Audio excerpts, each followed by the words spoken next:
May pating! May pating!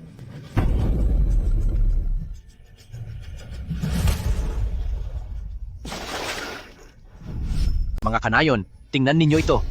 Maayos pa ang mga isda ko kahapon, pero nung tumunog ang sirang sonar ni Luyuan, wala na silang lahat ngayon. Kapag hindi nagpaliwanag si Luyuan ngayong araw, gigibain ko ang sirang makina mo. Huwag mong gigibain yan. Kapag giniba ang sonar at pumasok ang mga kawan ng pating mula sa laot, wala kayong maisasagawang kahit isang isda. Isa pa, hindi makahinga ang mga isda kaya nawala. Walang kinalaman ng sonar dito. Nagmamagaling ka bang eksperto? Inggit ka lang sa kinikita namin? Darating na si Boss Wang para bilhin ang mga ito. Kapag hindi ito tinanggal at nagkaproblema ang mga isda ninyo, wala na kayong magagawa. Isang taon kaming nagpakahirap, hindi pwedeng mapahamak ang mga isdang ito. Luyuan, mas mabuti pang baklasin mo na lang ang sonar mo. Kuya, nag-alarm uli ang buoy number 3 sa laot. Ang mga pulang tuldok na iyan ang sinasabi mong mga pating. Dito sa dagat natin, ilang taon na kaming hindi nakakakita ng pating. Tama, baklasin na ang sonar na yan. Dahil mapilit kayong baklasin yan, pirmahan niyo muna ito. Kasunduan sa pagpaparaya? Luyuan, ano na naman ang binabalak mo? Ito ay kasunduan sa pagpaparaya. Sa oras na ma-off ang sonar, kung may pumasok ang pating sa palaisdaan, at maging sanhi ng pagkasira ng mga lambat, pagkawala ng mga isda, at iba pang masamang bunga, ay pananagutan lahat ng taong pipirma, at walang kinalaman sa akin o kay Luyuan. Kung may pating nga talaga, anong gagawin natin? O baka naman, pag-isipan muna natin ito. Huwag kayong maniniwala sa kalokohan niya. Tinatakot niya lang tayo. Anong klaseng pating ba yan? Ako ang unang pipirma. Darating na ang mga buyer. Bukas para tingnan ang mga isda. Kung hindi kayo pipirma at magkaroon ng problema, wala kayong magagawa kundi ang magsisi. Mga kaibigan, huwag kayong matakot sa piraso ng papel na yan. Tandaan nyo na mas malakas tayo kapag nagkakaisa, huwag nyo siyang intindihin. Pirma na.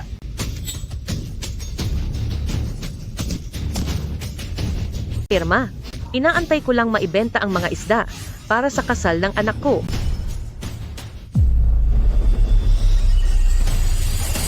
Kuya, bilis, tingnan mo.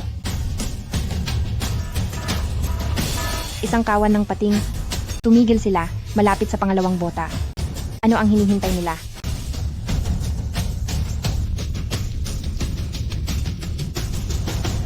Hinihintay nilang patayin natin ang sonar.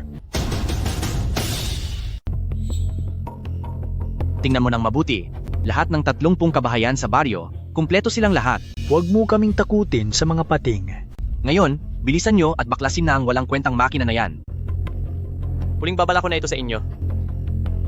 Kapag pinatay ang sonar, mawawala ang depensa ng dagat. Baklasin mo na yung basura mo. Alice, Layas, umalis ka na. bantayan nyo siya habang nagbabaklas. Huwag kang magbagal. Lumayas ka na rito.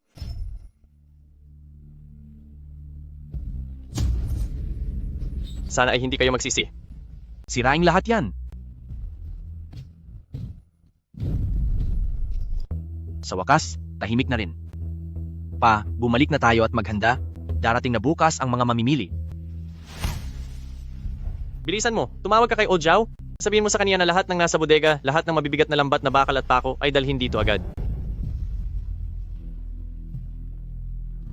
Gusto nilang mapahamak? Pero kailangan nating makaligtas. Hoy, halikayo at tingnan nyo.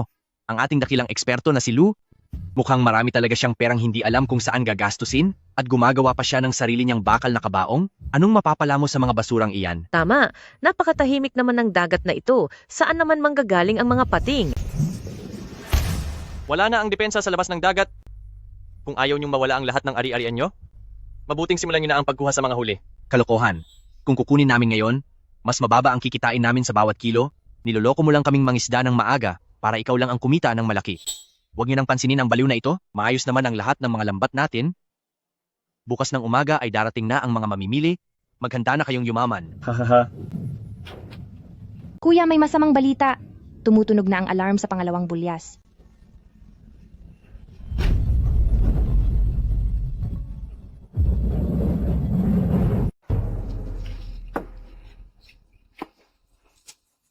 Kuya Kiang, dito sa loob ng lambat, bakit ang daming isdang wala na ang buhay? Ang baho na. Huwag ka nang madaldal. Bilisan mo at piliin lahat ng mga isdang iyan para itapon. Huwag mong hayaang makita ng mga buyer na darating bukas. Kuya Kiang, hindi ba sabi ni Luyuan may mga pating daw sa labas ng dagat? Ano kaya kung hilahin natin pabalik sa Pampang para ilibing? Kalokohan. Gagastos pa tayo para sa sasakyan kung ibabalik iyan. Itapon nyo na lang sa labas ng lambat.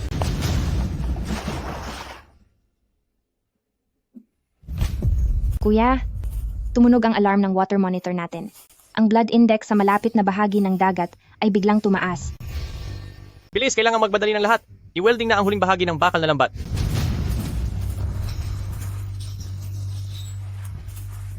Kuya, patuloy pang tumataas ang index.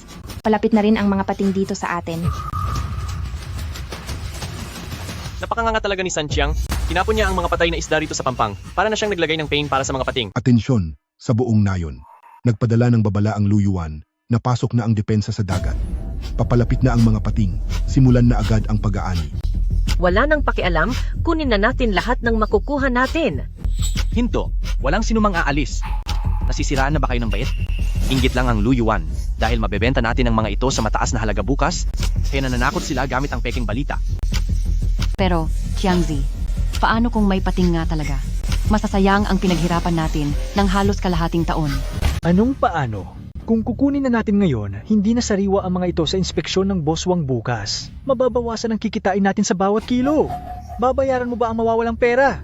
Wala na tayong oras. Kung mag-aani kayo ngayon, ang mga barko kung may cold storage ay maaari ninyong hiramim ng libre para sa transportasyon. Libre? Sino man ang mangahas na mag-ani ngayon ay sisira sa pinagkasunduang presyo ng buong nayon. Kapag hindi tinanggap ng Boss Wang ang mga isda natin, sisiguraduhin kong hindi na makakapamuhay ng payapa ang pamilya nyo rito. Ha ha ha ha, tara sa tapat ng mga kulungan sa dagat, bantayan natin ang ating kayamanan.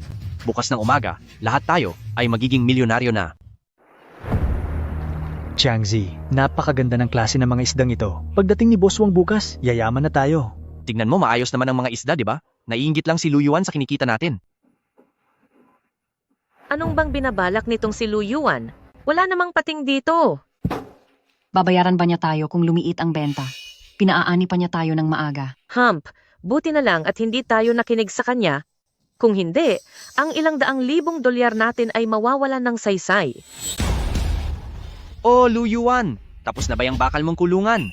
Napigilan na ba niya ng pating? Pagkatapos ng gabing ito, huwag mong sabihing hindi kita binalaan. Pitwi, napakayabang talaga. Matulog kayo ng mahimbing ngayong gabi at bukas maghanda na tayo magbilang ng pera.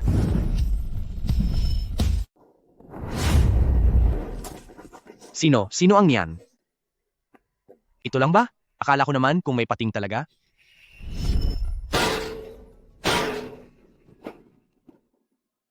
Alam ko namang si Luyuan ay nananakot lang. Nasaan na ang sinasabing pating? Qiangzi, ano bang nakababaliw na ginagawa mo sa gitna ng gabi? Pa, dolphin. May dolphin na dumating kanina. Akala ko pa naman pating iyon. Nasaan? May nasira bang kulungan ng isda? Walang nasira. Ilang maliliit na dolphin lang naman iyon. Hinataw ko lang sila ng 2 beses at mabilis silang natakot at tumakbo. Sabi pa ng walang silbing si Luyuan, kapag pinatay ang sonar, buong baryo ang malalagot. Bukas na bukas, ipapakita ko sa lahat ng taga-baryo itong malaking pating na sinasabi niya. Mga kanayon, tingnan nyo ng mabuti. Ito ba ang sinasabi ni Luyuan? Na malaking pating? Kagabi ng hating gabi, akala ko ay may pating talaga na dumating. Pero ang totoo, ilang maliliit na lumba-lumba lang pala iyon. Ay, ilang lumba-lumba lang pala iyon.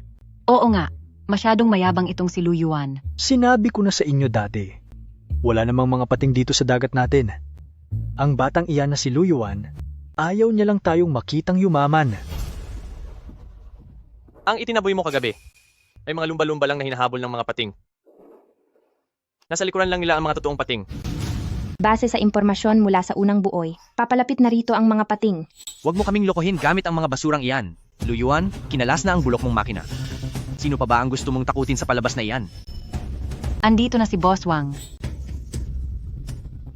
Kapag pinirmahan na ni Boss Wang ang kontrata, siguradong yayaman na ako. Naku, President Wang, mabuti po at dumating na kayo. Tingnan niyo po ang mga salmon ko, bawat isa ay mataba at sariwa. President Wang, huwag po kayong mag-alala, napakaayos po ng kondisyon ng mga isda ko. Maganda nga, talagang dekalidad ang mga ito. Sun Chiang, huling paalala ko na ito sa iyo. Hindi kakayanin ng mga ordinaryong lambat ang grupo ng mga pating. Mga pating? May mga pating ba rito? Lu Yuan, huwag kang magsinungaling. Ayaw mo lang talagang makita na yumayaman ako. President Wang, huwag po kayong makinig sa mga imahinasyon niya. Isa lang siyang hibang, matibay ang mga lambat ko, at sigurado akong walang magiging problema. Tama po, President Wang. Tahimik ang bahaging ito ng dagat. Saan naman manggagaling ang mga pating? Sige, kukunin ko na ang lahat ng mga isdang ito. Pero dapat tayong pumirma ng kontrata. At bukas ng umaga ang delivery. Kapag hindi na ibigay ang tamang bilang, At kung hindi nyo maihahatid sa tamang oras, kailangan ninyong magbayad ng 10 beses na halaga ng multa. 10 beses.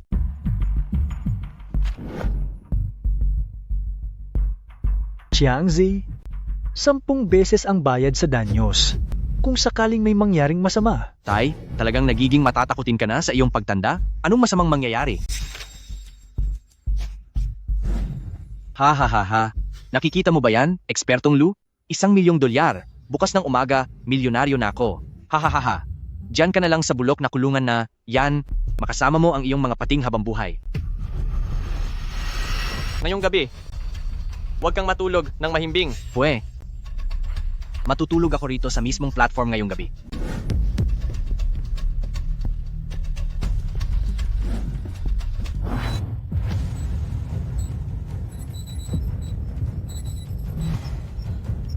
Kuya. Sila? Nandito na sila. Parating na ang totoong pangkat ng mga pating. Kuya, hindi lang ito kakaunti. Isang malaking pangkat ang mga iyan. Nakaamoy sila ng lansa kaya narito sila. Ang target nila ay ang breeding area.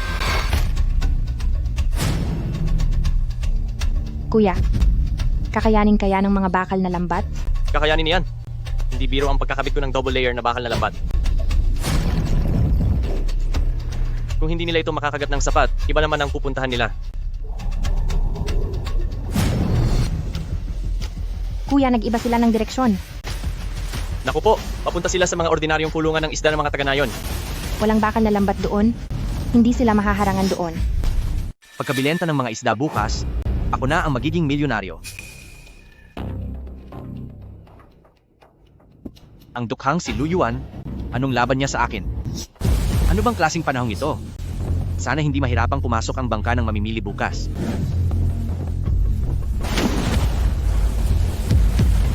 Wisit, sa lakas ng hangin at alon, nasisira na ang mga kulungan ng isda.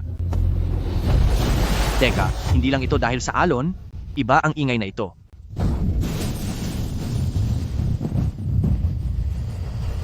Ang mga isda ko.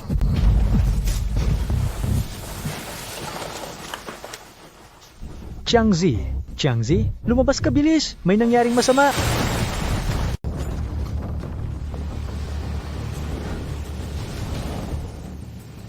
Anong nangyayari? Nasira ba ng malalaking alon ang mga kulungan?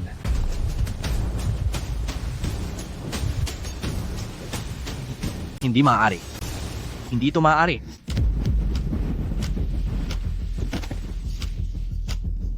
Tapos na ang lahat. Wala na lahat ang mga isda natin. Ang mga isda ko? Ang mga isda ko? Siguradong mayroon pang hindi sira.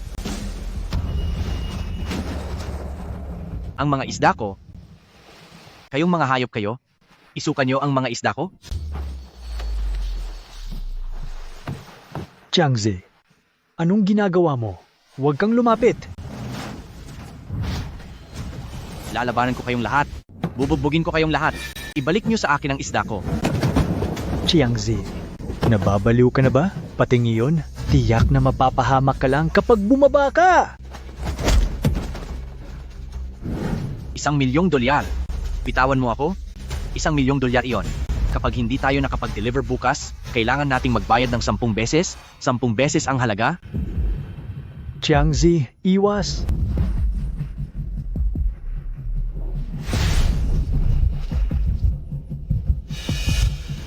Ano bang klaseng halimaw ito? Bakit ganito kalaki? Takbo, ano pang hinihintay mo dyan? Gusto mo bang mapahamak?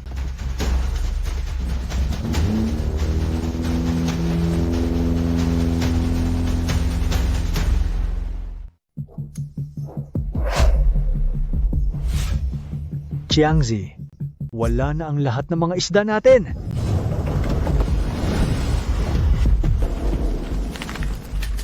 Tapos na tayo. Wala na talagang pag-asa. Sana alam ko lang. Kung alam ko lang, hindi na sana natin pinilit si Lu Yuan na alisin ang sonar. Anong silbi ng pagsasabi niyan ngayon? Ang kontrata, bukas ng umaga, darating na ang mga mamimili para sa mga isda. 10 na beses ang multa.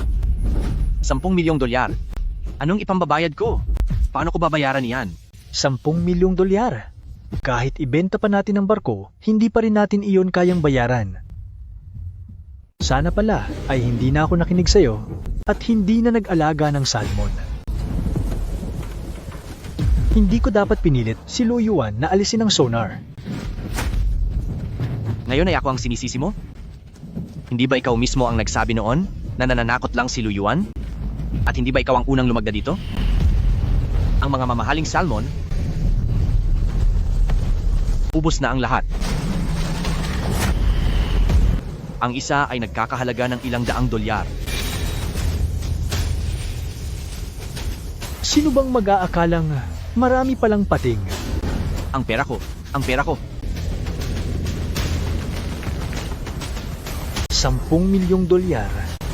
Kahit ibenta pa nating dalawa ang mga sarili natin, ay hindi natin iyan mababayaran. Umaga na? Tara na at tingnan natin kung ano pa ang natira.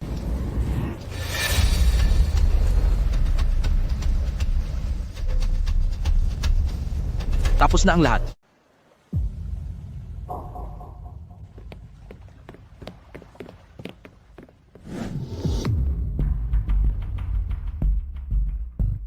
Ano ang nangyayari rito?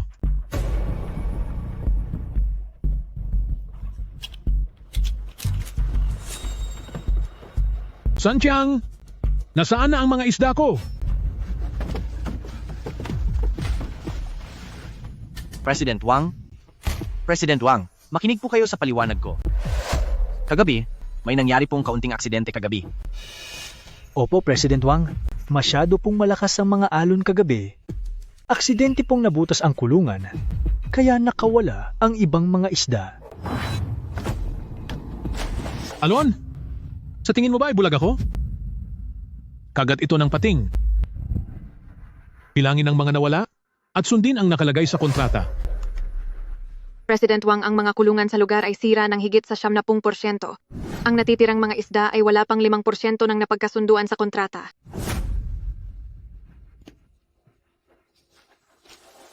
Ayon sa ikatlong bahagi ng kontrata, kapag hindi nakapagbigay ang kabilang panig ng tamang dami sa takdang oras, kailangang magbayad ng 10 beses ng kabuuang halaga bilang multa. 10 beses? Ibig sabihin, 10 milyong dolyar iyon. President Wang, maawa po kayo. Ang 10 beses na danyos ay 10 milyong dolyar. Kahit ibenta ko pa ang sarili ko, hindi ko iyon mababayaran.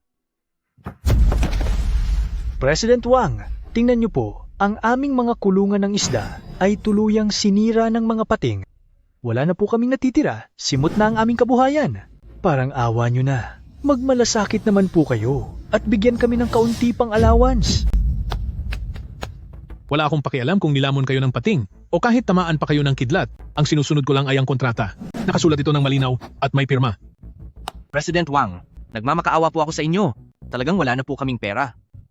Ibabayad ko na lang sa inyo ang 2 naming barkong pangisda? Pwede na po ba iyon? Ang 2 sirang barko na iyan ay hindi man lang aabot sa barya-baryang kailangan nyo. Walang pera? Kung walang pera, ang bahay nyo ang magsisilbing pambayad. Bibigyan ko kayo ng 3 araw. Kapag wala pang 10 milyong dolyar pagkalipas ng 3 araw, sa korte na tayo magkita. Saan naman tayo kukuha ng 10 milyong dolyar sa loob ng 3 araw? Bakit ganito? Bakit? Wala man lang siyang pakiramdam. Tara, bumalik tayo sa nayon at hanapin ang lahat. Hindi natin hahayaang matapos ito ng ganito lang. E yung mga basket ko ng hipon, ubos na ang lahat. Nasayang lang ang mahigit 6 na buwan kong paghihirap. Kung alam ko lang, sana nakinig na ako kay Lu Yuan kagabi. Sana nakuha ko na ang mga isda noon pa. Ngayon, wala na ring natira kahit pampuhunan man lang. Si Lu Yuan ang dapat sisihin sa lahat ng ito. Ano ang ibig mong sabihin, Mang Sun? Alam naman niyang may mga pating. Bakit hindi niya agad sinabi sa atin? Tingnan niyo yung kulungang bakal niya. Gumawa siya ng sariling harang na asero, kaya ang mga pating ay napunta lahat sa mga lambat natin. Sinadya niyang ibahin ang daan ng mga pating. Ginamit niya ang mga isda natin para iligtas ang sarili niya. Mga kanayon, alam ni Lu Yuan kung paano pipigilan ng mga pating. Pero ang sarili lang niya ang pinotektahan niya, hinayaan lang niya tayong mawalan ng lahat, pinabayaan niya tayong maghirap. Oo nga, bakit ang mga isda niya ay ligtas, samantalang ang sa atin ay ubos na? Nagpapayaman siya habang tayo ay nagdurusa. Tara, puntahan natin siya at pagbayarin. Lu Yuan, lumabas ka riyan.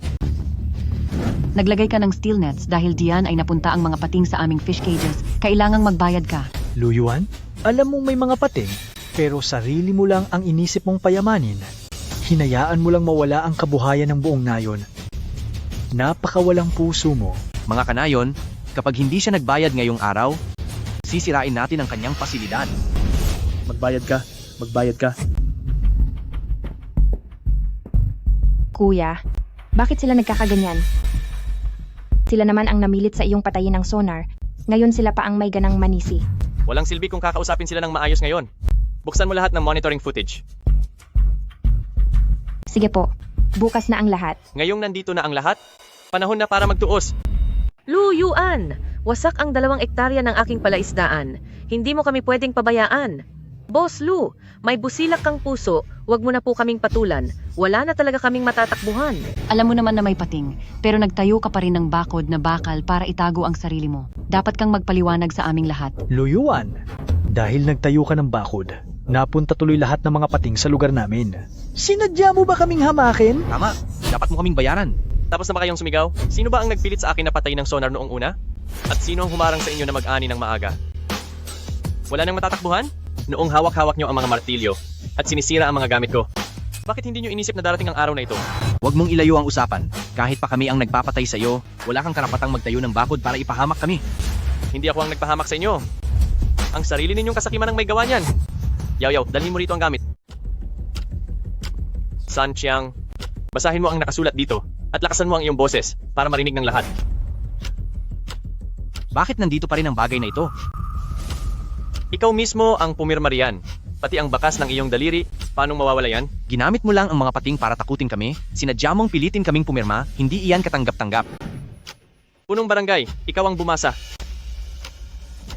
Kasunduan sa pagwawaksi, kapag napatay na ang sonar, kung may pumasok na pating sa pangisdaan na nagdulot ng pagkasira ng mga lambat o pagkawala ng mga isda, ang lahat ng magiging bunga ay pananagutan ng taong pumirma rito at wala nang kinalaman pa ang Lu Yuan dito. Pero, tinakot mo kami gamit ang mga pating. Sino ba namang mag-aakala na totoong magkakaroon ng ganoon karaming pating? Heto, malinaw itong nakasulat at walang duda. Punong barangay. Ang kasunduang ito ay isang patibong na ginawa ni Lu Yuan. Tumahimik ka nga. Ang dangal ng buong nayon ay nilapastangan ninyong mag-ama. Sinabihan ko na kayo sa mga maaaring mangyari.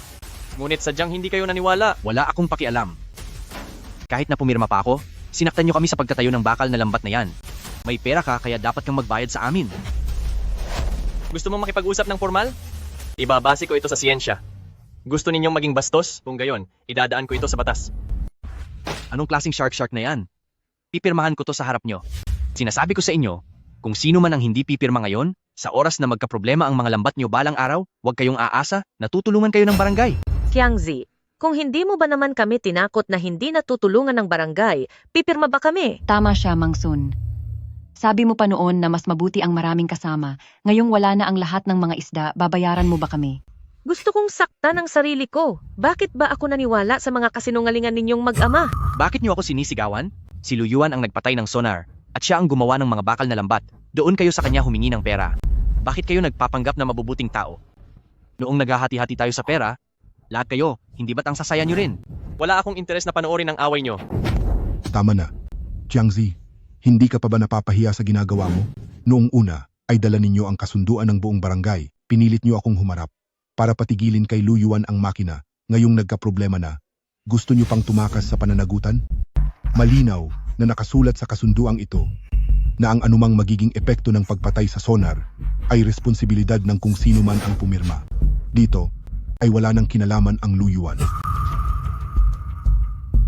San Chiang, ikaw na walang hiya ka. Para lang sa sarili mong isda ay idinamay mo ang buong baryo. Bakit mo kami pinilit noon na ipatanggal ang mga sonar? Anong masama ang pinaplano mo? Mga kababayan, teka lang, hindi naman namin ito buong kasalanan. Sino ba ang mag-aakala na may pating na papasok sa mga baybayin? Ito ay isang aksidente at kalamidad. Kalamidad? Uncle San, alam mo ba kung bakit napunta rito ang mga pating sa loob ng iyong konsensya? Kaano? Paano ko malalaman? Mga patay na isda. San Chiang, nitong mga nakaraang araw, hindi ba't marami ang namatay na isda sa inyo? May naamoy ako noon. May mabahong amoy na galing sa iyong bangka. Sinungaling ka. Iyon ay karaniwang amoy lansa lang ng isda. Dahil mayroong taong kumuha ng ilang daang kilong mabaho at bulok na patay na salmon at palihim na itinapon ang mga ito sa dagat. At ang mga patay na isda na yon ang umakit sa mga pating para lumapit dito. Nitong mga nakaraang araw, totoo bang may nawalang malaking batch ng isda sa inyo? Nakaamoy na ako noon pa. May masangsang na amoy sa barko nyo. Kayo ba ang may gawa, tinapon nyo ba ang mga bulok na isda sa dagat? Para lang makatipid sa pambayad sa pagtatapon, hindi nyo na inisip ang buhay ng buong baryo. Hindi, wala akong ginawa. Huwag kayong makinig sa mga kwento ni Lu Yuan. Naninira lang siya. Gusto niya lang ibato sa akin ang lahat ng sisi. Tama, Lu Yuan. Tigilan mo ang pagbibintang.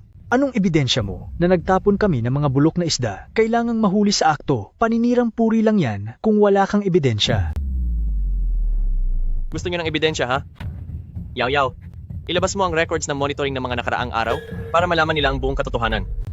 Ito po ang datos noong kamakalawa ng gabi. Ang water quality ng number 1 na buhay, ang level ng ammonia, ay biglang tumaas ng sobra. Kasabay nito ay maraming signal ng mga nabubulok na bagay. Barko ng pamilya niyo yan. San Chiang, walang hiya ka. Hindi mo lang kami pinilit na tanggalin ang sonar, pati mga pating itinuloy mong ilapit para saktan kami. Magbayad kayo.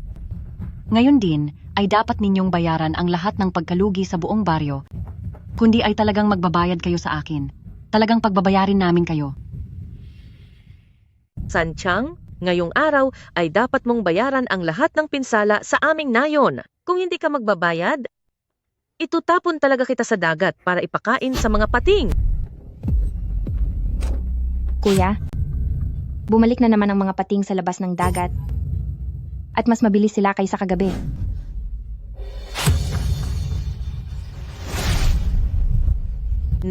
Naman? Tapos na tayo. Hindi pa naaayos ang mga lulubog litaw nating lambat? Kung darating na naman sila ng dagsa. Naka-off na ang sonar? Anumang oras ay papasok na ang mga pating. Walang gamit para itaboy sila. Sino sa inyo ang may lakas ng loob na lumusong para mag-ayos ng lambat? Sino ang maglalakas loob na kumuha ng mga natitirang isda? Magdidilim na. Kung ayaw ninyong mapahamak, bumalik na agad kayo sa inyong mga cabin at ilak ang mga pinto. Masyadong malakas ang alon. Ang dilim sa ilalim ng tubig. Sino ang nakakaalam kung saan nagtatago ang mga halimaw na iyon? Pero sira na ang lambat, napakalaki ng butas. Kapag hindi pa ito naayos, lahat ng natitirang isda ay makakatakas. Pating, nandoon pa sila? Kuya, Bilis, bumalik kayo sa loob ng barko. ni hindi sila makababa sa barko. At kapag nagpatuloy pa ito, hindi na rin natin maililigtas ang mga natitirang lambat. Jiangzi, ano na ang gagawin natin ngayon? Ubus na ang lahat ng mga isda natin. Ngayon kahit lumabas ng pinto ay hindi na natin magawa. Tumahimik ka. Ako ang tinatanong mo? Sino ang tatanungin ko? Ito ang napili nilang landas. Pero, hahayaan na lang ba natin silang manood habang nawawala sa kanila ang lahat ng pinaghirapan nila? Bilis, maglakad na kayo ng mabilis. Kayo ang nagsimula nito at namilit na ipatanggal ang sonar. Ngayong may problema na, Kailangan ninyong pangunahan ang paghingi ng tulong kay Lu Yuan. Bitawan niyo ako. Ayaw kong pumunta doon. Lu Yuan, parang awa mo na. Buksan mo ang pinto. Alam na po ng lahat na nagkamali sila. Hindi sana kami naniwala sa mga maling sabi-sabi at pinilit kang patayin ang sonar. Ngayon, sira na ang lahat ng aming mga lambat. Hindi na kami makapunta sa dagat para ayusin iyon. Hindi na namin alam kung paano mabubuhay. Sige na po, maawa na po kayo. Tulungan niyo po kaming lahat. Kapag hindi pa nabuksan ang sonar, ang buong baryo ay magugutom at walang kakainin. Lu Yuan, lumuluhod na po kami sa harap nyo. Basta buksan mo lang po ang makina, kahit ano pa ang iutos nyo sa amin, ay susundin namin kayo ng walang reklamo. Lu Yuan, aminado po marami kaming pagkakamali. Alam namin na kayo ay mapagpatawad. Huwag na po ninyong pansinin ang nagawa namin sa inyo. Pakibuksan na po muna ang makina. Ang aking mga patakaran ay hindi masisira sa pamamagitan lamang ng ilang pagluhod. Kung gusto ninyong ikabit ko ulit ang sonar, sige. Pero bago yon, kailangang malinaw muna ang mga patakaran. Una, dapat aminin ng lahat sa harap ng publiko na ang pagpatay sa sonar ay sarili ninyong responsibilidad at wala akong kinalaman doon. Inaamin namin, kami ay naging hangal. Boss Lu, basta't handa kang paandarin ang makina, simula ngayon kung anong iutos mo, susunod kami sa iyo. Tama.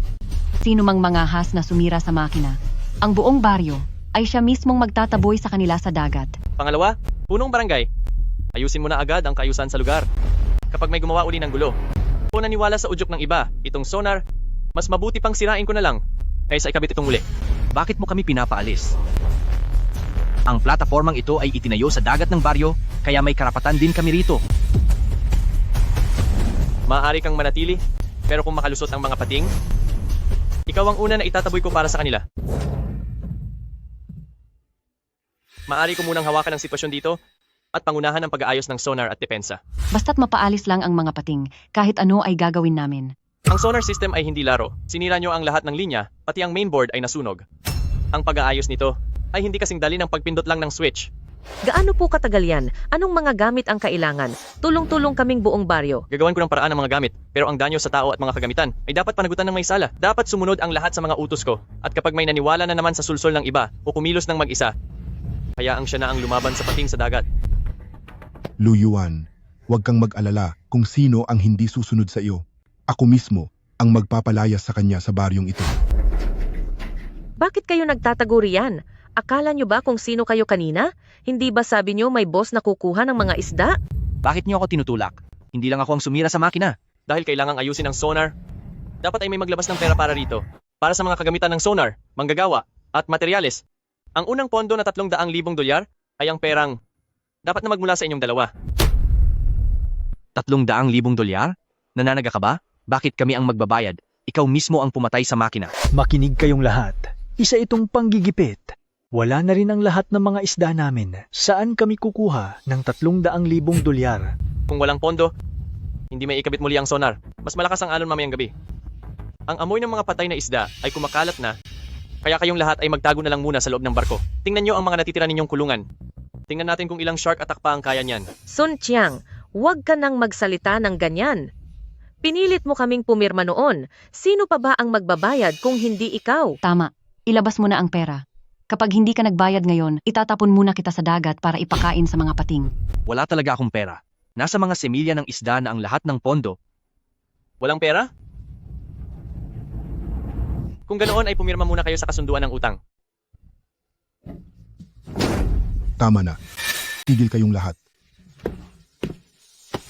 Mang San, Qiangzi, ngayong araw, itong promissory note na 300,000 dolyar, pipirmahan nyo ito sa ayaw o sa gusto nyo. Kailangan nyo itong pirmahan.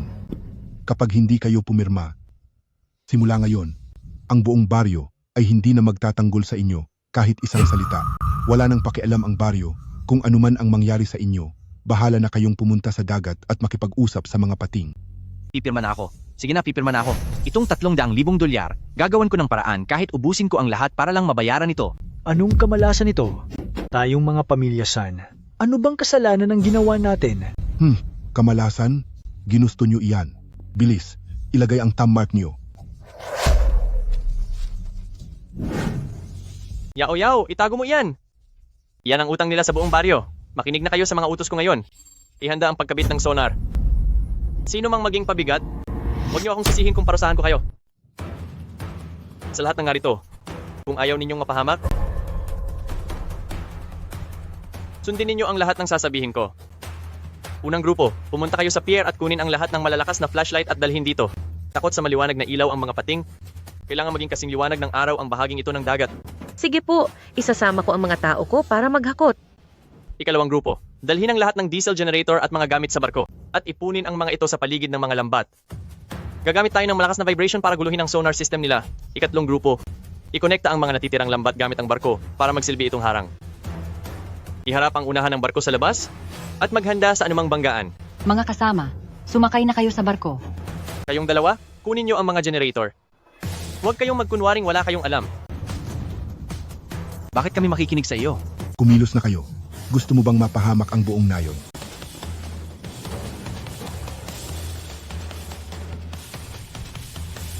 Kuya, sapat na ba ito para mapigilan sila? Isang matinding laban ang haharapin natin ngayong gabi. Kapag hindi natin ito napigilan, lahat tayo sa nayong ito ay mawawala na. Buksan ang mga ilaw. Buksan ang lahat ng ilaw. Lumubog na kayo. Ito do ang lakas. Kuya, hindi nakakayanin ng backup na kuryente. Kahit hindi na kaya, kailangang kayanin. Ang lahat ng pwedeng gamiting baterya ay ikonekta nyo lahat. Papunta na sila dito. Babanggain nila ang barko. Tulong! Tumahimik ka. Panatilihing maayos ang generator. Kapag nawalan ng kuryente, ikaw ang unang mapaparusahan.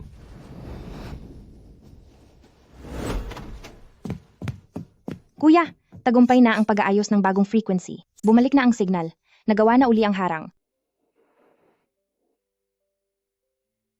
Lu Yuan, iniligtas mo ang buong baryo. Kung hindi dahil sa iyo, siguradong wala na kaming lahat ngayong araw. Maayos ng harang, pero para sa hinaharap, kailangan magtulungan ng lahat para magpatuloy.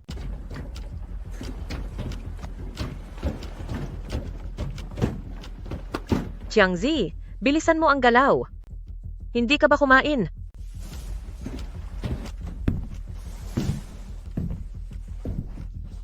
Lu Yuan, maayos na ang pagkakalagay ng mga makina. Nakatakas na rin ang mga pating. Tungkol sa nangyari sa atin, maaari na ba nating ituring na tapos na ito? Tutal, magkababayan pa rin naman tayo pagkatapos nito. Tapos na? Hindi pa tayo bayad sa utang mo. Dapat malinaw ang usapan sa pera kahit magkadugo, lalo pat hindi tayo magkapatid. Isang unit ng backup sonar host, $200,000. High-strength steel rope at mga fixed pile, $50,000. $50,000 para sa manpower at transportasyon. Kabuuan ay $300,000. Ayon sa nakasaad sa iyong promissory note. Magbayad ka na agad ngayon din.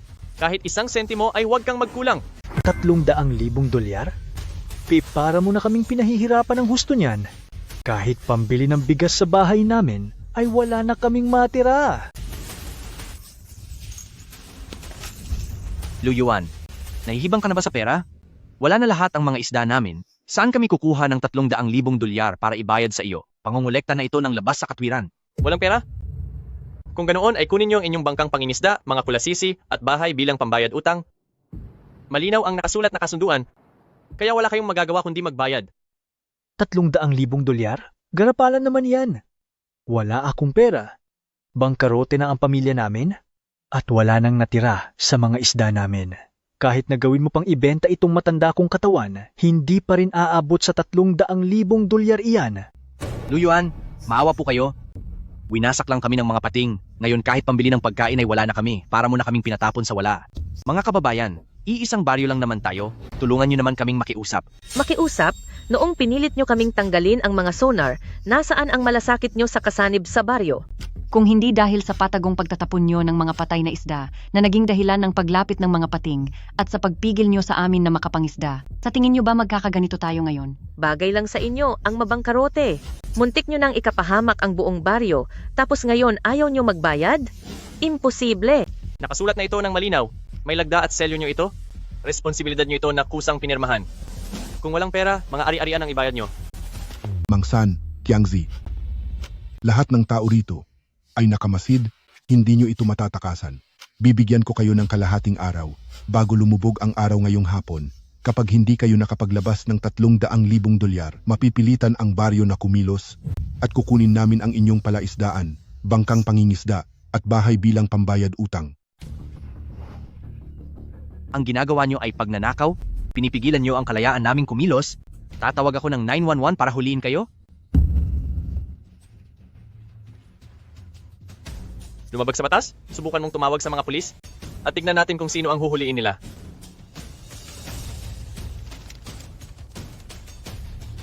Nakalagay ito sa kontrata. May pirma at selyo ito. Ang lugi ng buong baryo ay dahil sa maling operasyon nyo. Dapat bayaran ng utang. Iyan ang tama at makatarungan. Mang San, Changzi, nakatingin ang buong baryo sa atin, hindi nyo ito matatakasan. Bibigyan ko kayo ng kalahating araw bago lumubog ang araw ngayong araw. Kung hindi kayo makakabigay ng 300,000 dolyar na cash, ipapatupad ng baryo ang sapilitang pagbawi. Kukunin namin ang inyong palaisdaan, bangkang pangisda, at ang inyong bahay bilang pambayad ng utang. Kapitan, wag po. Ang bahay na iyon ang huling natitira sa pamilya namin. Kapag kinuha nyo iyan, ang buong pamilya ko ay saan natitira? Gusto nyo ba kaming mawala na sa mundo? Mang Sun, Changzi, nakatingin ang buong baryo, hindi ito matatanggihan. Dahil wala kayong cash na maibibigay, susundin natin ang batas ng baryo. Gagawing prenda ang inyong palaisdaan, kagamitan, bangkang pangisda, at mga ari-arian. Ang pagbagsak ng inyong pamilya ay dahil sa sarili ninyong kagagawan. Ang pinaghirapang pera ng buong baryo ay kailangang mabayaran ng may sala. Ibibigay nyo iyan sa ayaw at sa gusto nyo.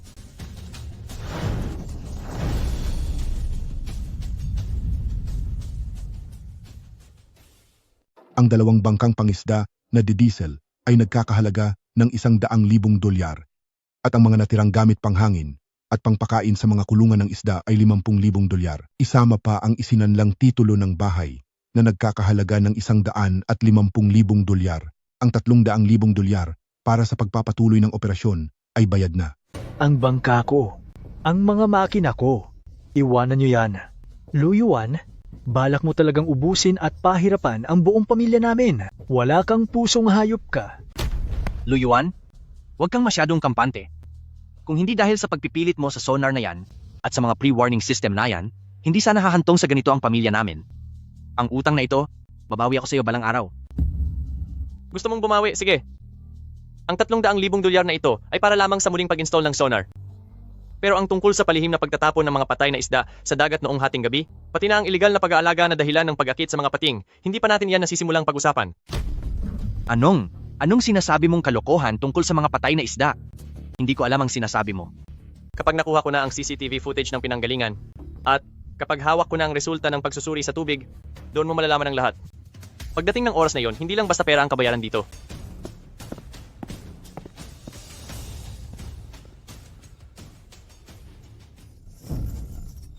Mga kababayan, naloloko lang kayong lahat ni Luyuan. Nakikipagtulungan siya sa kapitan ng baryo para lang agawin ang ari-arian ng pamilya nating mga pamilyasan. Iyong sonar niya, hindi man lang nagkakahalaga ng 300,000 dolyar, ginagamit lang niya ang tungkol sa mga pating para tuluyan na tayong paalisin at tapusin. Aagawin ang ari-arian mo? Pipirmahan ko itong waiver na ito.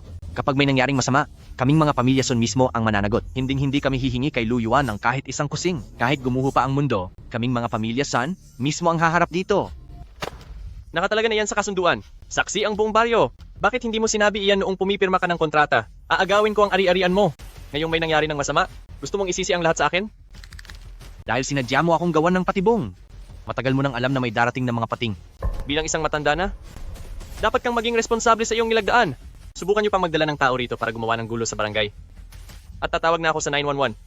Sa oras na iyon, wala ka na kahit pagkakataon na tumayo rito para magsalita pa. Luyuan, magtutuos pa tayo. Mga kababayan, lahat kayo ay nalinlang ni Luyuan ng mapagpanggap na iyon. Idilat ninyo ang inyong mga mata at tingnan ang listahang ito ng presyo, ang pinakamahal na deterrent sonar. Sa merkado ay nagkakahalaga lang ng 150,000 dolyar, pero si Luyuan humihingi ng 300,000 dolyar. Saan napunta ang natitirang 150,000 dolyar? Lahat ng iyon ay ibinulsa na niya, ginamit niya ang perang pangsalba natin para lang yumaman ng mabilis.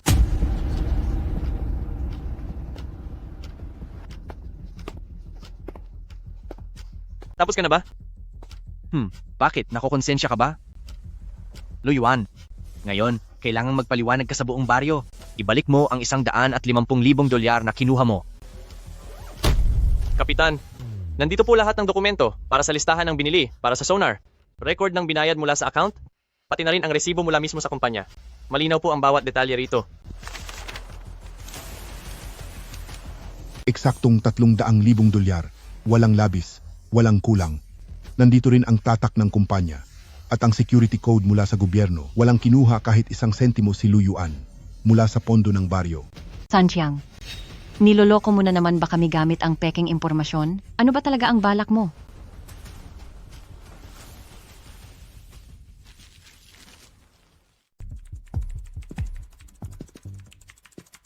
Kuya, tungkol doon sa malabong video ay naibalik na ang orihinal na HD nito. Kasama ang opisyal na report na ito tungkol sa pagsusuri sa kalidad ng tubig, kumpleto na ang ebidensya laban sa kanila. Mga wala ng buhay na isda? Itinapon nila ang mga isdang wala na sa malapit sa babalang linya? Hindi lang iyon, kumuha rin ako ng datos para sa pagsusuri ng kalidad ng tubig sa lugar na iyon. Matapos nilang itapon ang mga isda, wala pang kalahating oras, ang konsentrasyon ng lansa ng mga isda ay lumagpas ng 300 beses. Yun pala ang tunay na dahilan kung bakit biglang pumasok ang mga pating sa palaisdaan. Para lang makatipid sa gastos sa pagtatapon, itinapon nila ang lahat ng patay na isda sa dagat. Ang lugar kung saan nila ito itinapon ay saktong tagpuan ng agos ng tubig. Kaya naman ang amoy ng mga isda ay direktang umakit sa mga pating sa labas para pumunta rito. Masyadong tuso ang mag-amang Santiang. Sila na nga itong nakamatay ng mga isda, isinisisi pa nila ito sa gamit kong sonar, at ginamit pa ang mga pating para sirain ang kabuhayan ng buong nayon. Kuya, kapag naibigay natin ang ebidensyang ito, ang mag-amang Sun Chiang ay hindi lang magbabayad sa pinsala sa buong nayon, kundi mapaparusahan pa sila sa kulungan. Bukas ng umaga, isend mo ang videong ito sa kapitan at magpadala rin ng kopya sa mga pulis dagat.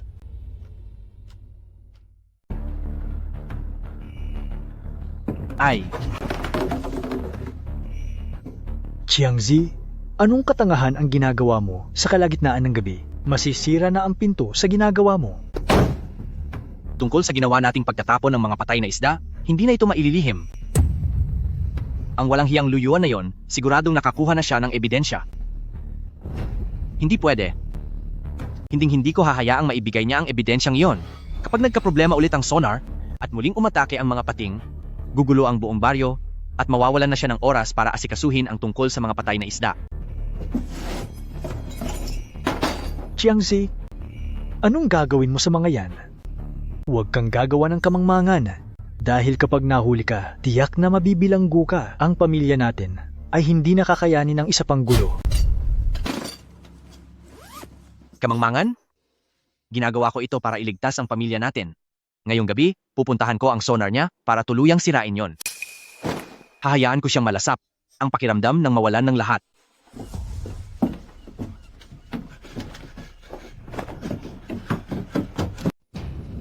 Ano man ang gawin mo, pagbabayarin ka sa bandang huli. Chiangzi, napakalakas ng hangin. Ang laki ng mga alon, baka mas mabuti kung bumalik na lang tayo? Kapag nahuli tayo rito, mabigat na krimen iyan. Hay. Babalik? Saan tayo babalik? Doon sa sirang tagpi-tagping dampa na tumutulo ang bubong? Kontento ka na bang habang buhay kang tinatapak-tapakan ng ibang tao? Tay, hindi mo pa ba naiintindihan? Hanggat nandyan ang sonar ni Lu Yuan, hindi kailanman uunlad ang pamilya natin. Ang buong baryo ay ituturing tayong parang peste. Pero may surveillance camera sa platform niya. Kapag pumunta tayo doon, hindi ba parang nagpakulong na tayo ng kusa? Kapag nasira ang sonar ngayong gabi, ang mga pating bukas ng umaga ay lulusob sa mga kulungan, gugulo ang buong baryo pagdating ng oras na iyon, at walang mag-aabalang suriin ang mga kamera. Sirain lang natin iyon, at si Lu Yuan na ang magiging kriminal sa buong baryo. Ang nawala nating bahay, pati na ang mga bangka, lahat ay mababawi natin. Ito na ang huling pagkakataon natin. Sige, gagawin ko. Bahala na kung anong mangyari.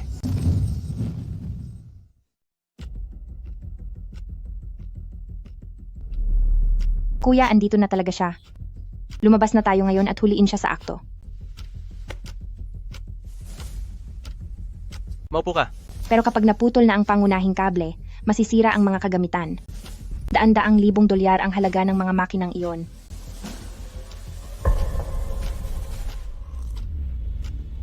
Hayaan mo siyang putulin iyon. Pero paano kung masunog ang mainboard? Bukas ay tuluyan nang mawawasak ang ating depensa at ang imbakan ng buong baryo ay mapapahamak na naman. Matagal ko nang pinutol ang supply ng kuryente sa pangunahing kable. Ang gumagana ngayon ay ang virtual circuit. Ang puputulin niya ay isa lamang kable ng basura.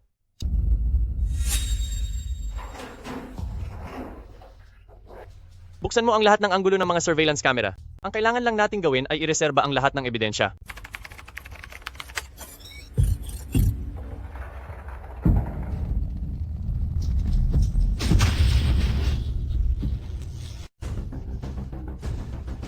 Panoorin mo ito. Sa araw na ito, ang platform ng Luyuan ay siguradong magkakagulo. Kapag tumigil na ang sonar, siguradong nakapasok na ang mga pating.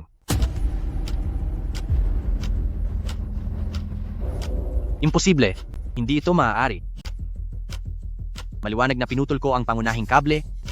Bakit nakabukas pa rin ang mga ilaw?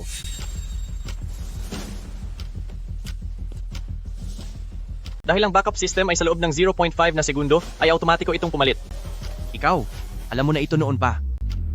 Akala mo ba sa pagputol ng isang wire, ay masisira mo na ang buong defense network? Sankyang, ang iyong kahangalan at ang iyong kasakiman ay parehong nakakatawa. Ang mga redundancy design ng modernong teknolohiya ay hindi maiintindihan ng isang tulad mong basagulero na marunong lang magnakaw ng mga wala ng buhay na isda. Hello, Coast Guard ba ito? Gusto ko pong mag-report. Mayroong nga na diyang sumira sa public safety equipment ng malapit na offshore farming zone at ang sangkot na halaga ay napakalaki.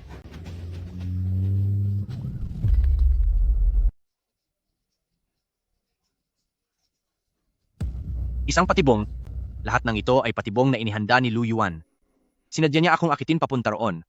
Matagal na siyang naghanda ng bitag para mahulog ako. Mga kanayon, sinadya niya akong pagmukhain na may kasalanan. Gusto niya akong tapusin. Huwag na huwag kayong maniniwala sa mga kasinungalingan niya. Napakawalang katarungan nito. Gusto kami ni Luyuan na buong pamilya ay ipit-ipitin hanggang sa wala nang matira. Bangkarote na ang pamilya namin, pero ayaw niya pa rin kaming tantanan. Sino ang nagsabing nandito ang mga pulis para huliin ka? Ang sinabi ko lang sa kanila, may pumutol sa pangunahing kable ko kagabi. At kung sino man ang taong iyon, hindi ko binanggit ang pangalan mo. Huwag kang magpanggap, alam mo nga ako iyon. Ako talaga ang pinupuntirya mo. Sinabi niya kanina. Ansya iyon, inamin niya rin sa wakas. Hindi. Ang ibig kong sabihin ay gusto niyang ibintang sa akin dahil buong gabi lang akong tulog sa bahay. Sinabi ko bang ikaw? Bakit parang nagmamadali ka na aminin ang kasalanang hindi ko naman sinasabi? Ikaw nga ba? Ang mga pulis na ang mag-iimbestigan yan. Walang kawala ang masamang tao? Hindi makakatakas ang sino man sa batas. Sino ang tumawag sa pulis? Ako po. Mayroong nga nabutahe sa pampublikong sonar ng Marine Farm Area. Ang halaga ng pinsala ay mahigit 300,000 dolyar. Ito ay isang seryosong pagbabanta sa kaligtasan ng publiko. Police officers, nagsisinungaling siya. Gusto lang niyang gumanti sa pamilya namin. Gusto niya kaming palayasin sa baryo. Tama. Nasa bahay lang kami kagabi at natutulog. Hindi kami pumalaot sa dagat. Ang buong baryo ay kayang magpatunay para sa amin. May ebidensya ka ba na sila ang may gawa nito? Kailangan namin ng ebidensya sa kasong ito. Hindi pwedeng gumagawa ka lang ng kwento. Noong 2:15 ng madaling araw, minaneho ni Sankyang ang isang lumang bangka na walang makina at huminto sa bandang silangan ng tulay. Noong 2:17, suot ni Sun Chiang ang mga proteksyong guwantes. Ginamit niya ang bareta para sirain ang kahon ng mga kagamitan. Noong 2:20, ginamit niya ang cutter para putulin ang pangunahing kable. Ang buong pangyayari ay eksakto sa bawat segundo. Ikaw, puro ka lang imbento. Anong karapatan mong sabihin ako iyon? Ano ang ebidensya mo na nandoon ako noong oras na iyon? Paninirang puri yan. Idedemanda kita. Yaw, i-play ang video. Ipakita natin sa lahat kung paano ba talaga siya natulog sa bahay kagabi.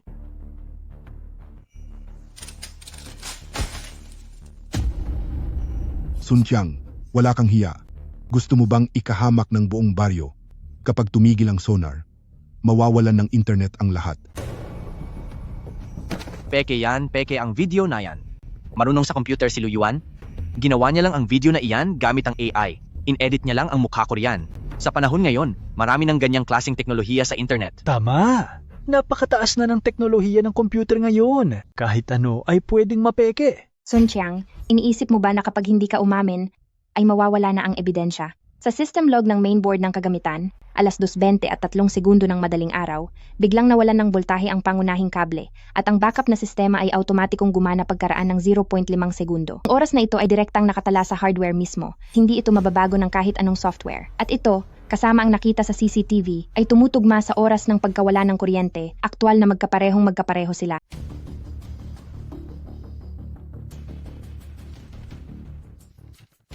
Bukod sa mga electronic data, kailangan din nating suriin ang mga pisikal na bakas. Hindi tayo pwedeng magbase lang sa isang video para tapusin ang kaso. Officer, ito po ang mga litrato sa lugar na kinuha namin kaninang umaga. Ang putol sa kable ay hugis letrang V na bakas ng pagkakaipit na tugma sa mga katangian ng pagkakaputol gamit ang hydraulic steel wire cutter. Sa gilid naman ng lalagyan ng kagamitan ay may mga malalalim ding gasgas mula sa pagkakapuwersa ng bareta. San Chiang, malinaw ang mga bakas sa litrato. Nasaan ang mga hydraulic pliers at mga guwantes na ginamit mo kagabi? Ibigay mo ang mga ginamit mo at umasa sa mas mababang parusa. Hindi ko alam ang sinasabi nyo. Wala akong hinahawakang anumang pliers, wala akong ginawang masama. Peke ang video na iyon. Nung tumatakas ka kagabi, itinapon mo ang itim na canvas bag sa ilalim ng iyong bangkang pangisda? Akala mo ba walang nakakita? Kailangan ko pa bang isama si police officers para maghalughog sa bangka mo? O aamin ka na ng kusa?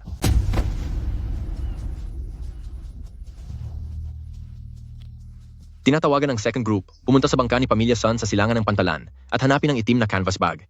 Siguraduhin hindi magagalaw ang mga ebidensya sa paligid. Ikaw na anak ka na walang utang na loob.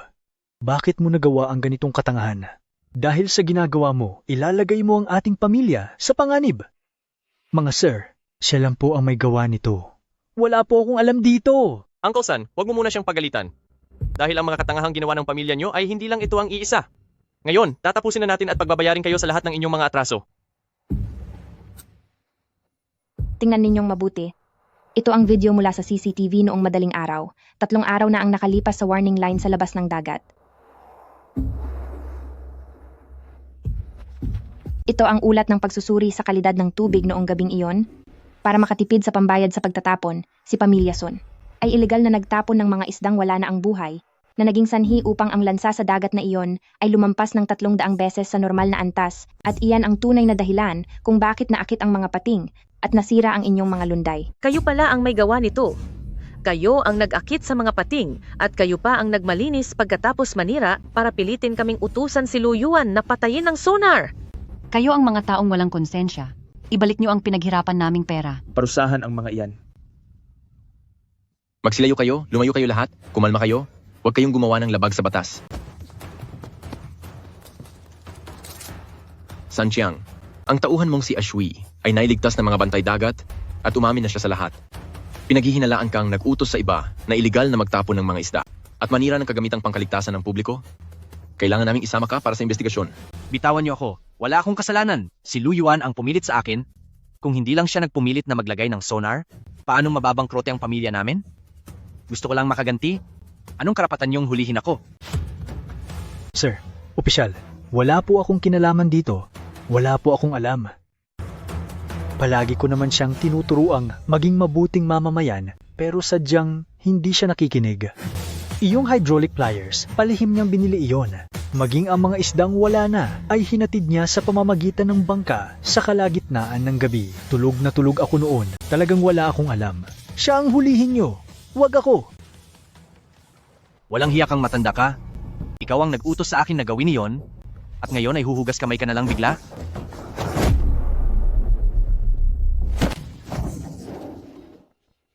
Gusto mong iligtas ang sarili mo? Mangarap ka. Kung mapaparusahan ako, dapat kasama ka rin. Nababaliw ka na ba? Bitiwan mo ako. Ginoong pulis, pakiilayo sa akin ang asong ulol na ito. Bitiwan mo ako.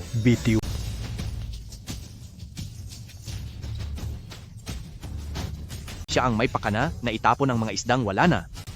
Sabi niya ay babaho raw sa nayon kapag ibinaon. At kung itatapon sa dagat ay walang makakaalam para makatipid sa malaking bayad sa pagkatapon. Kalokohan?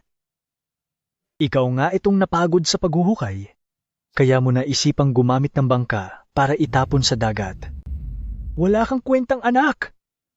Pinaparatangan mo pa ang tatay mo? Hemp.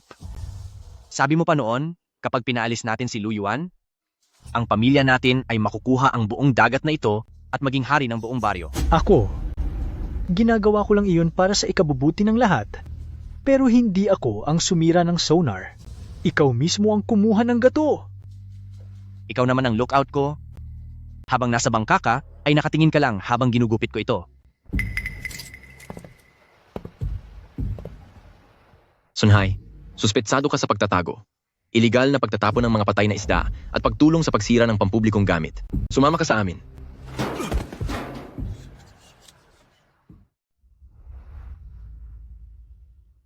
Parusahan ng hayop na iyan. Dahil sa kanila, nawala ang lahat sa akin, nasira ang 3 kong mga fish cage. Inutang ko lang sa labas ang puhunan doon. Paano na ako mabubuhay ngayon? Bugbugin sila. Pagbayarin sila sa pagkamatay ng ating mga isda. Ngayon, hindi sila makakatakas sa atin. Huminto kayong lahat. Kapag may napinsala sa kanila, ilang bahay ang ibebenta ninyo para pambayad sa pagpapa-ospital? Kapag wala na sila, sino ang handang makulong at pagbayaran ito? Dahil lang sa mga taong basurang ito, itataya ninyo ang inyong kinabukasan? Mabubuhay ba muli ang inyong mga isda? Suli pa yon? Para sa pinsalang ginawa nila? Mag-iimbestiga ang mga pulis? Hahatol ang hukuman? At hindi mababawasan kahit 1 sentimo ang dapat nilang ibayad. Tama si Lu Yuan. Nung una ay nagkamali ako bilang kapitan. Nadala ako sa sulsul ng mag-amang iyan. Muntik na tayong mapahamak.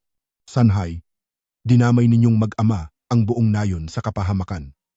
Kayo ang mga kriminal ng nayong ito. Ngayon, dapat tayong sumunod sa patakaran. Walang pwedeng gumawa ng gulo. Ibigay sila sa mga pulis.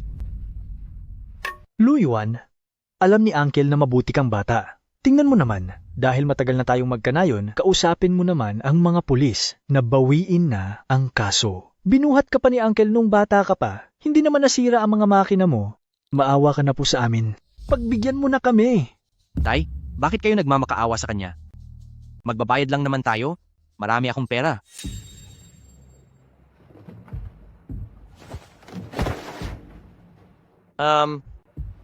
Pagbigyan kayo?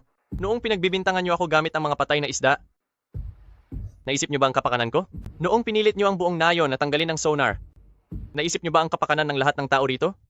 Noong nagtapon kayo ng mga patay na isda sa dagat, at inakita ang mga pating, naisip nyo ba ang kapakanan ng mga fish cage ng buong nayon? Noong nagtapon kayo ng mga isda sa labas ng dagat, para akitin ang mga pating, inisip nyo ba na baka mawalan ng pangkabuhayan ang buong baryo sa ginawa nyo sa kanilang mga kulungan? Ilayo nyo na siya, baka madumihan pa ang lupa ng ating baryo. Tama. Ang taong iyan ay dapat na mabulok sa kulungan.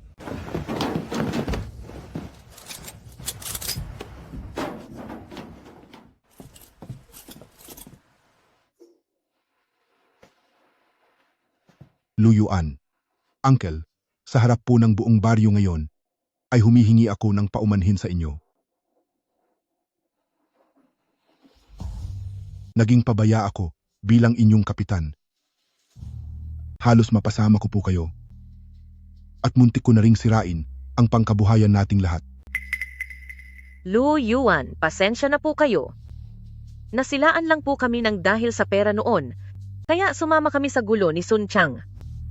Kung hindi dahil sa iyo, ang bahagi nating ito ng dagat ay baka wala nang natirang buhay. Naglagay ako ng sonar? Hindi para patunayan sa inyo kung gaano ako katama, kundi para protektahan ang dagat na ito.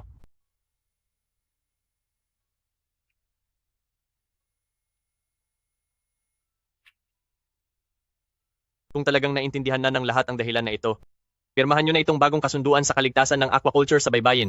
Una, ang anumang mahalagang kagamitan para sa kaligtasan nang walang pagsusuri ng eksperto ay hindi dapat kalikutin o tanggalin ni numan.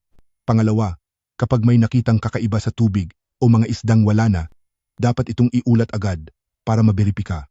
Maigting na ipinagbabawal ang pag-aasikaso nito ng mag-isa. Pipirma ako. Ako rin, pipirma. Simula ngayon, kung sino man ang sumuway sa patakaran, tayong buong baryo ang unang haharang sa kaniya. Kuya, nailigtas mo ang dagat na ito. Tingnan mo, sumusunod na sa batas ang lahat sa pangingisda ngayon.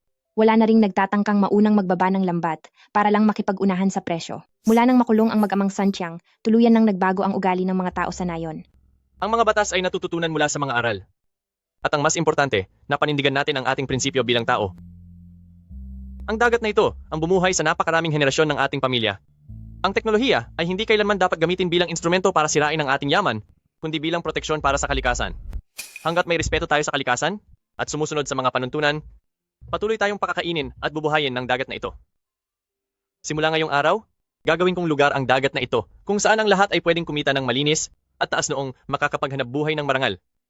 Kuya, naniniwala ako na kaya nating gawin iyan. Ang bahaging ito ng dagat ay magiging pinakamagandang modelo para sa ecological farming sa buong probinsya.